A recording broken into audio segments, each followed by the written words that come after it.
আলাইকুম ভাই, আমি কখনো দেখি নাই জ্বরে, কখনো আমি দেখি নাই কাঁঠাল পড়েছে গাছ থেকে। আজকে আমি আপনাদেরকে আমি দেখাচ্ছি।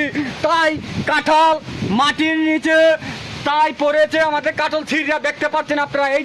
এই যে কাঁঠাল গাছের ভাই, আমি এরকম অন্তর তুফান দেখি নাই। আশা করি যে যেখান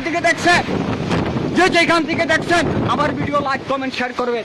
আর আকাশের অবস্থা খুবই খারাপ, আপনারা সবাই দোয়া করবেন। আরে টোয়াইসটা আবার আকাশের অবস্থা খারাপ, সবাই দেখতে পাচ্ছেন। তাই যে যেখান থেকে দেখছেন কাঁঠালগুলি সব ছিঁড়ে পড়ে গেছে, তছনছ হয়ে গেছে, আমাদের সব কিছু লক্ষণ একবারে ভঙ্গ হয়ে গেছে। তাই আপনারা যে যেখান থেকে দেখছেন অদমপিন সাইজুদ্দিন, তাই আমি জ্বরের জন্য আপনি দোয়া করতে এসেছি। আমি দোয়া করতে আছি আল্লাহ যাতে আমাদের অলি আল্লাহর উছিলায় জ্বরটা যাতে বন্ধ করে দেয়, কমায় দেয়, পাওয়ার দারুণ ক্ষমতা যাতে কমায় দেয় আল্লাহর অলিদের উছিলায়। লা হাওলা ইল্লা বিল্লাহ আলিউল আযীম ইয়া রাসূলুল্লাহ আন্নাল কুওয়াতা লিল্লাহি জামবিয়া লা হাওলা ইন্নী কুনতু মিনাল যালিমিন ইয়া রাসূলুল্লাহ।